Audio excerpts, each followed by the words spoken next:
Good morning, good afternoon, good evening, wherever and whenever you are. My name is John, or Last Frontier Bricks, and this is my review of the LEGO Marvel Superheroes Superhero Airport Battle from the absolutely legendary line of sets based off of Captain America Civil War. The set number is 76051, comes with a total of 807 pieces, including 6 minifigures, and was released in 2016 for $80. Although buying it up brick link, brand new sealed, you are nowadays looking at no less than $150.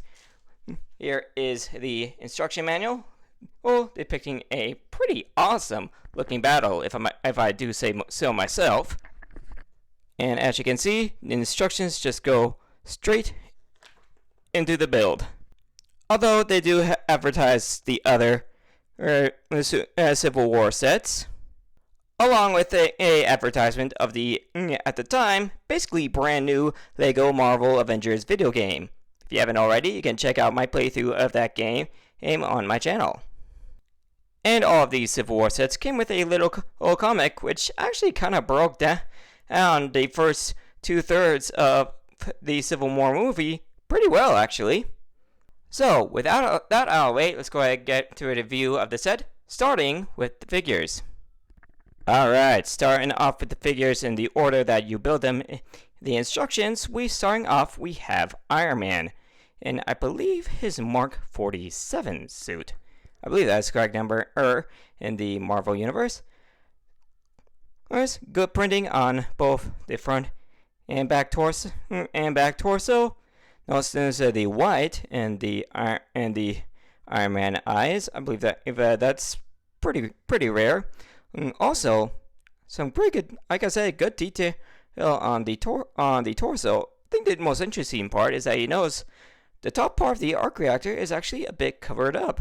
Something that you'll notice is actually unique to this version of the Iron Man suit. And this does have the classic helmet, where you just flip up the helmet, the faceplate, and you can see Tony Stark's face. And he does have a alternate face, which looks a bit more battle ready. Although the usual transparent blue pieces aren't the only thing he comes with in this set. He also comes with these transparent blue lightsaber, her blade, and dish pieces.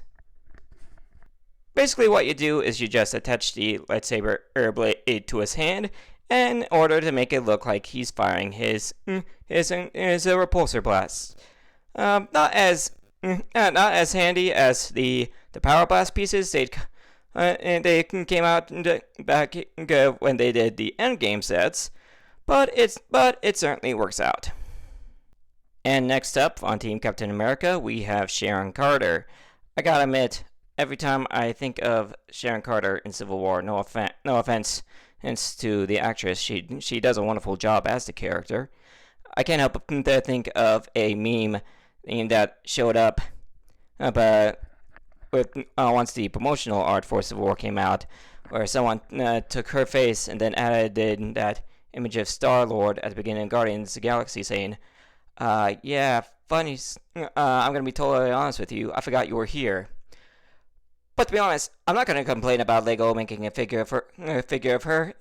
She didn't play a decent role in Civil War, so it's only fair that you got a figure of her. Although, to be honest, I don't remember ever seeing her in this exact outfit. But you do get some good torso printing. No arm or leg printing on this one, like the hair base they gave her, along with her weapon to her gun. And she does have a alternate face, which is a much more friendly, happy face. So, not a character they needed to include, but I'm not going to complain. And next up is what I would certainly consider to be a highlight figure for this set. We got Wanda Maximoff, aka the Scarlet Witch. Very good detailing on her torso. Nice addition with the waist cape. This is the hard fabric that they use, but again, wonderful detail on the front torso. Good standard face. And an even better "you took everything from me" face. I love that look.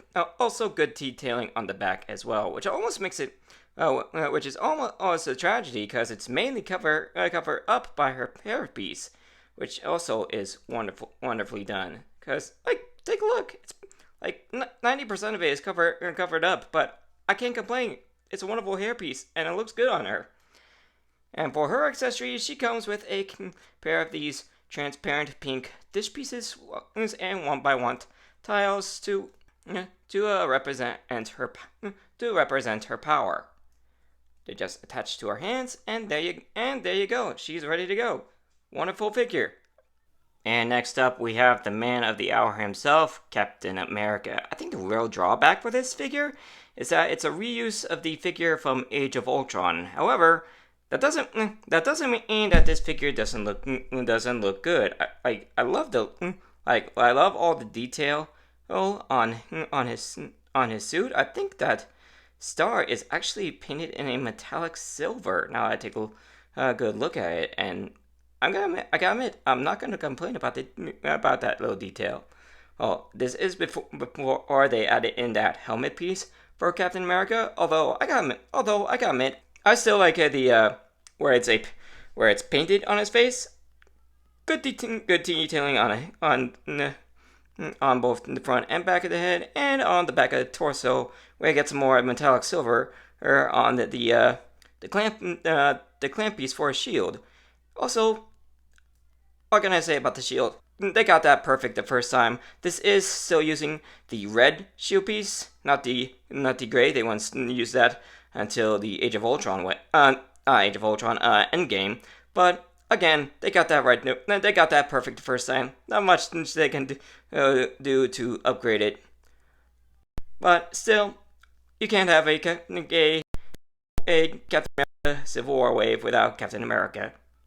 And for figure number 5, we have Bucky Barnes, aka the Winter Soldier. Now we got a Winter Soldier minifigure polybag back when Winter Soldier the movie came out, but this was the first mainline set to actually include him. This is his first set he ever came in. So good addition, especially considering he's a key character in the story.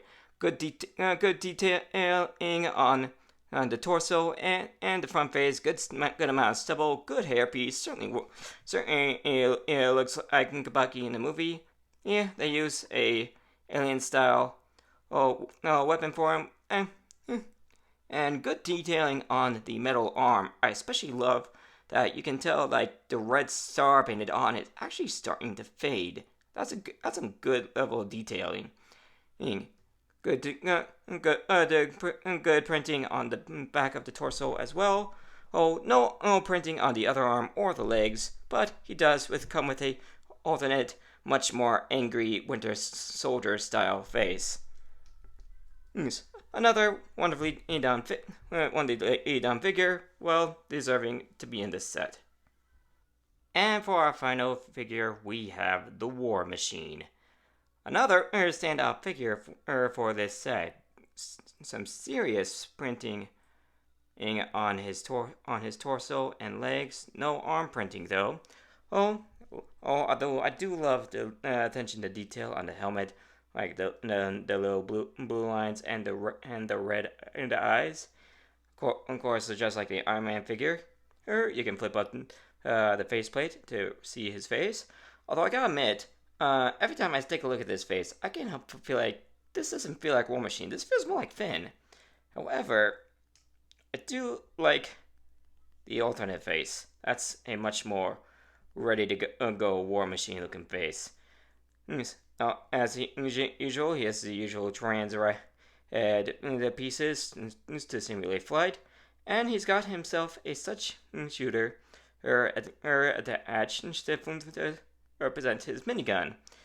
And then you've got a simple black pin to symbolize that, kind of like that the collapsible sword that he pulls out in the battle. I think he tells Cap something along the lines of, "Sorry, Cap, this won't kill you, but ain't gonna tickle either." But yeah, you can. It's just attached there on by a 1x1 plate with a clip on the back. and then you can just clip it to his hand. And just in case you are wondering, guys, here's how everything attaches to him. He's got the plastic piece. He's with the 1x2 transparent white plate attached to it, and then everything just attaches to the back. And here is what the back of the torso looks like with everything detached. Another well done figure for this set. And with along with the 6 minifigures, you get yourself 2 micro-scale Ant-Mans, which I gotta admit, I have no idea how they're able to get the details on this figure. This thing is barely the size of my thumbnail, and the level of detail is crazy. You can tell exactly who this is, and I love it. And plus, I love the fact that you actually get 2 of these guys, and they will become key ingredients to one of play features coming up. So, with all the figures taken care of, it's time to look at the 4 builds. First off, you got a little airport cart carrying some luggage. I will apologize, there's supposed to be 3 pieces of luggage out here. Unfortunately, I seem to only have 2 of them. So first off, you got a green one. They are all 3 of them include stickers. There's nothing too crazy on this one. And but a nice little touch on the black one. You got a little Wakanda sticker. And the brown one is actually supposed to have one marked for Sokovia. Very so good stick. So good little attention to details, little Easter eggs to the movie. As you can see, the driving card has a couple of stickers on the sides. There's barely enough space there for one figure, but it will fit. And you actually see some some signal lights attached to the back.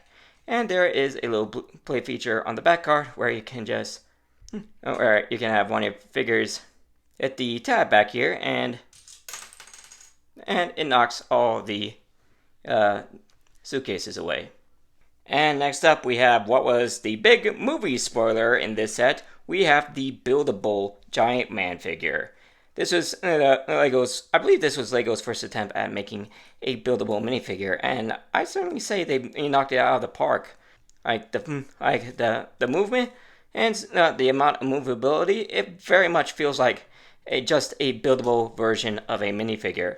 One of the downsides about this figure, I will say, is that, with the exception of the face, which is printed, all the details on this thing are stickered. So that's a lot of stickers to take care of. But if you get them right, this thing looks fantastic. I will say that. Nice little detail of using this particular piece for a minifigure hand. Back in builds, well, it's about as plain as it gets. It's just the back of some black plates, but again, good detailing on what you do have. Good teeth, on the stickers, and the main play function is that you can drop down the mouthpiece to see the full face. And again, this face fortunately is printed. One thing I was very happy with this set. So nice little build. Wonderful old way to bring in the Giant Man into this set. Alright, next up we have the airport, the tower itself, which we will be taking a look at from the ground up. So, first off, you'll notice that there are a few crates down here at the bottom. All of them have stickers. You'll notice one of them is from AIM. Then we have a Stark Industries chest. And finally, we have one from HammerTech.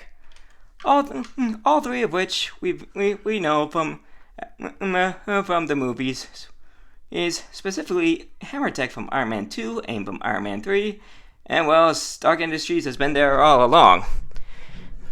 We got a gate on the side, relatively simple build, and we have a no entry sign. With a sticker. There's a sticker on the bottom, on the bottom of the tower. And on the inside, I'll show you one of those play features. So, as you see, I've already got a microscale Ant-Man down there. You can see a little tool case down there, with a fire hydrant and a wrench. So basically, what you do is you take your Ant-Man figure, pop him in there, and he just, so you want to have one of the, you notice the chests all have the blue Technic pins in. You want to stick the Technic pin into the hole there. So just like that. And you can stack your other crates around. So you take your Ant-Man figure, put them in the hole, and there's a Technic pin inside there. Inside there, if you push him hard enough, push the figure hard enough, the idea is that you make the chests explode out. So let me see if I can get that set up again, and do it with more force. All right.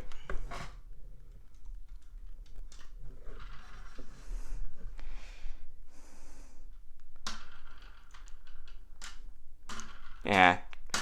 There we go. Okay. Took a little bit, but it works. It probably worked better if this was brand new. Oh, but on the second floor, you may notice that there's a little bit of a crack. Actually, take a look on the inside. You can see kind of a little kitchenette with a computer and a coffee mug. The little doors open up, nothing inside. But you may have noticed the little Technic thing here. So basically, what that does is basically makes that wall explode, like so. There you go. That actually worked very well.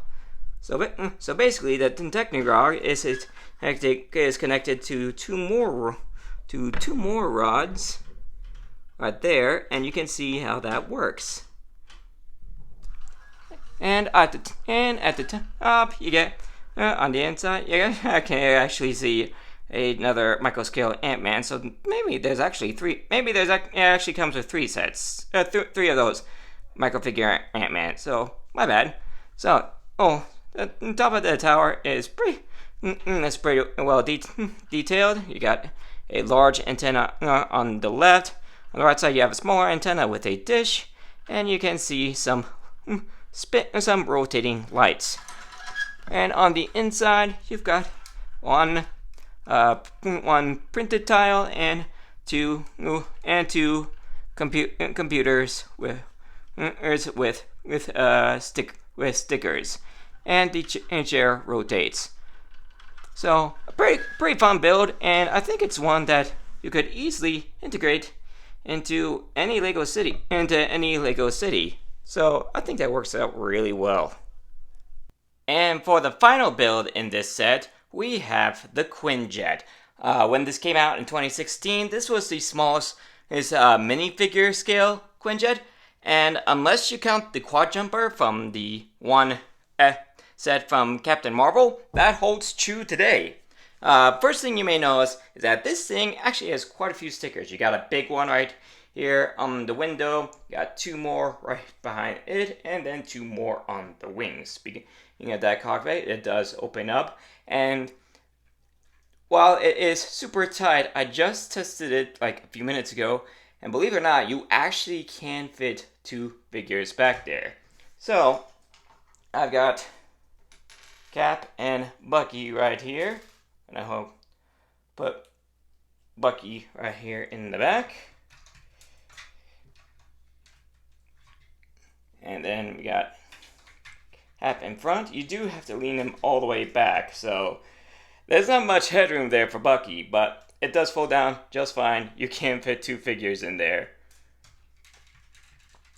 Now, I will say, unlike a lot of recent sets, it does. The cockpit does is just two regular bricks in there, or that do go all the way in there. So it's a bit tight getting them out. There is a control panel on the front. I'm pretty sure that is a sticker. And then you may notice there is a gear at the top and that is for the main play function. If you look underneath, you can actually see what that is. It's actually a drop-down gun turret. Basically, you just spin the gear, and the gun comes down. Actually, pretty accurate to what we've seen with Quinjet weaponry. Actually, kind of reminds me of the scene in Avengers 1 where when they catch up to Loki in Stuttgart. So you'll notice that this Quinjet does have landing gear. While not retractable, it is detachable, so it looks just fine with or without the landing gear. Taking a look at the back, you can see some nice engine detail. The back is openable, and as you notice, there is a grapple line that can drop down. And believe it or not, you can actually fit a third figure in here as well. It's just obviously it's super tight. That drop down gun takes up a lot of space. So unlike with a lot of other Quinjets, take for example the Quinjet that just came out at the beginning of the year. You're not going to be fitting a whole lot of figures in here. It's just the two spaces, and if you want to, you can just squeeze a figure back there, and it'll close up, and yeah, it fits. So, not exactly comfortable for the figure, but it does fit. And then last thing, you will notice that the wingtips are on hinges, so you can adjust the wings for flight and landing. So that's everything in this set. Let's go ahead and jump back in for my final review. So, what are my final thoughts on this set? I say it's absolutely fantastic. With Captain America: Civil War being one of the movies I was looking forward to the most in 2016, I absolutely had to get all the sets based off of the movie, and this set was no exception. This is quite a enjoyable superheroes playset, which, to be honest, there aren't a whole lot of. Like, most superhero sets are focused on the vehicles, which admittedly this does have a vehicle, good one at that. A bit small for Quinjet, but it does some cool stuff. But as a full on playsets are usually pretty rare in superhero sets, and this is quite a good one. The Buildable Giant Man is a great build, a wonderful rendition of a buildable minifigure. As I said, the airport control tower it's got some cool play features, but it's generic enough that you can just plug it into a Lego city and it won't look out of the way. And on top of that, we got 6 good minifigures, 4 of which being War Machine, this particular version of Iron Man, Sharon Carter, and the Scarlet Witch are all exclusive to this set. The only ones that aren't exclusive are the Captain America and Winter Soldier. It is a wonderful Lego set depicting probably one of the most epic scenes in the Marvel movies, especially when it comes to the Infinity Saga. Seriously, if you guys can get a hold of this set, whether it be new or used, I would recommend it. And like I said at the beginning, looking on Bricklink, looks like the cheapest one on there is about $150, and that's before shipping.